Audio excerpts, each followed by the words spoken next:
The iPhone 17 might just be Apple's biggest gamble yet. Yes, there are some exciting upgrades, but there are also some brutal downgrades that could leave buyers disappointed. So, should you upgrade? Or is Apple simply tricking us into buying another watered-down model? Today, I'd be breaking down the brutal truth about Apple's new iPhone 17.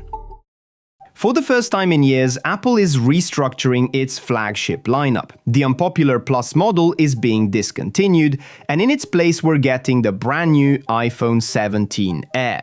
That gives us 4 models: the iPhone 17, the 17 Air, the 17 Pro, and the big 17 Pro Max. The Air is basically Apple's way of saying, hey, you didn't love the Plus, but what if we made it thinner, cooler, and slapped the word Air on it? It's basically Apple's marketing playbook at work. Ditch the loser, recycle the winning brand name, and hope everyone forgets. When it comes to design, the regular iPhone 17 doesn't really change much, sticking to its aluminum frames and the same familiar design. It's like Apple and Porsche share the same designer, a guy who just hits copy-paste and calls it innovation. The Pro models, though, may get a bit of a makeover. Instead of titanium, Apple could switch back to aluminum with a new half-glass, half-metal design. But the big change everyone's talking about is the camera system. Instead of the usual square bump, the Pro models may go for a horizontal camera bar across the back, something we're more used to seeing on Android phones. And then there's the iPhone 17 Air, which is honestly the star of the show. At just 5.5 to 6.25 millimeters thick, it would be the thinnest iPhone ever, and at around 145 grams, lighter than even the iPhone 13 mini. It's gorgeous, no doubt. But when a phone is that thin, there's always a catch, and usually it comes down to battery life. So while the Air may win design awards, don't be surprised if you're hunting for a charger before the day is done. When it comes to display, I guess it's safe to say that Apple finally listened. All 4 iPhone 17 models are expected to get ProMotion 120Hz displays. That means smoother scrolling, better animations, and an overall premium feel that Apple has been keeping locked behind the Pro paywall. About time. They'll also all use smarter OLED panels, which should help save battery. Screen sizes are shifting a bit too.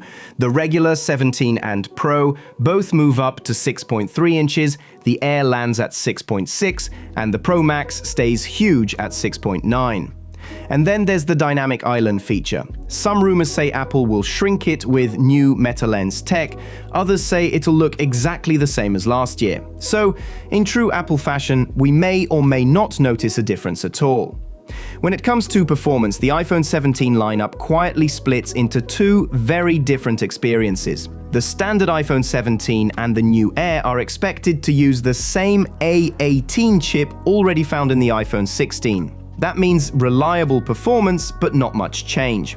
The real change will come with the Pro models, which will debut the A19 Pro chip, which will be faster, smoother, and handle heat better during long gaming or streaming sessions. Memory also gets a bump. Base models stick with 8 GB of RAM, but the Pros finally jump to 12 GB. This increase will help the Pro handle multitasking and Apple's upcoming AI features much more comfortably. Connectivity is getting an upgrade across the board with Wi-Fi 7 support. The Air, though, may go even further by debuting Apple's first in-house 5G modem. If true, it would mark Apple's break from Qualcomm, a move that has been years in the making. For the first time in a long while, the biggest camera change isn't on the back of the phone, but on the front. Every iPhone 17 model is expected to feature a 24-megapixel front camera, a sharp jump from the 12 megapixels found in the iPhone 16. For anyone who spends time on FaceTime, video calls, or social media, this will be one of the most noticeable improvements. The rear cameras are where the lineup begins to actually differ.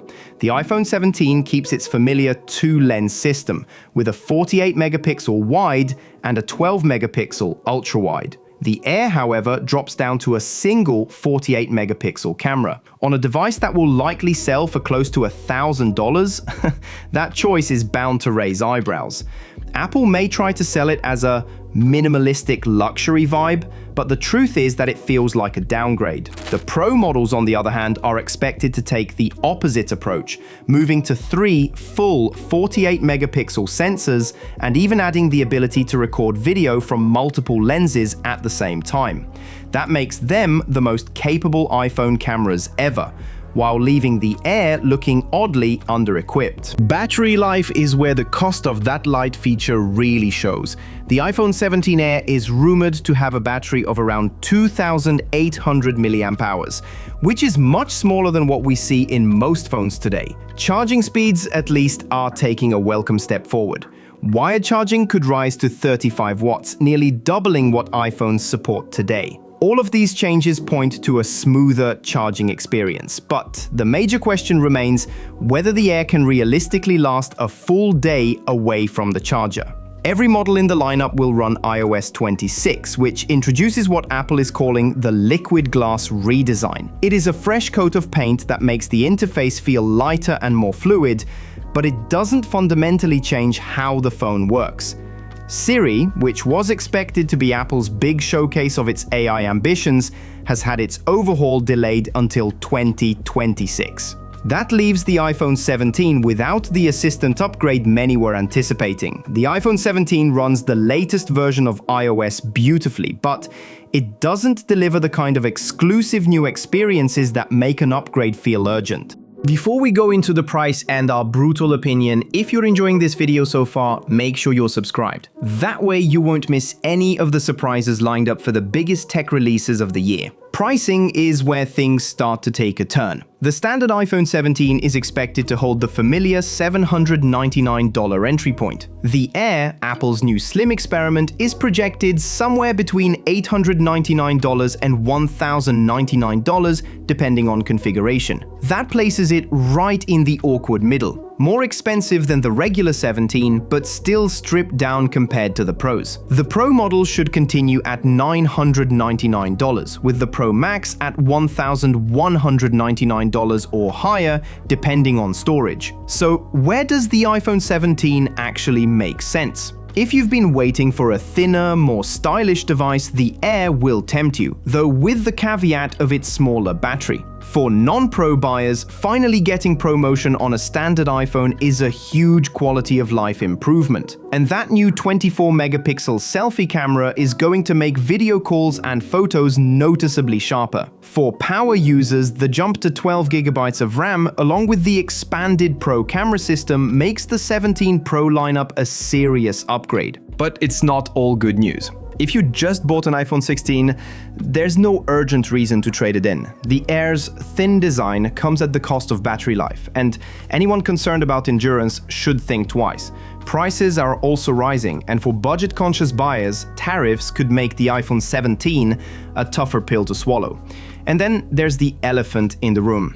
2026 is rumored to bring foldables and a major redesign, so there's no debating that waiting might be the smarter move. But how does the iPhone 17 actually stack against the iPhone 16? Well, if you line them up, the differences are clear. The biggest wins are ProMotion finally spreading to non-Pro models and the sharper front camera across the board. Beyond that, the changes are actually quite subtle. For iPhone 16 owners, the upgrades feel more like a tune-up than a full replacement.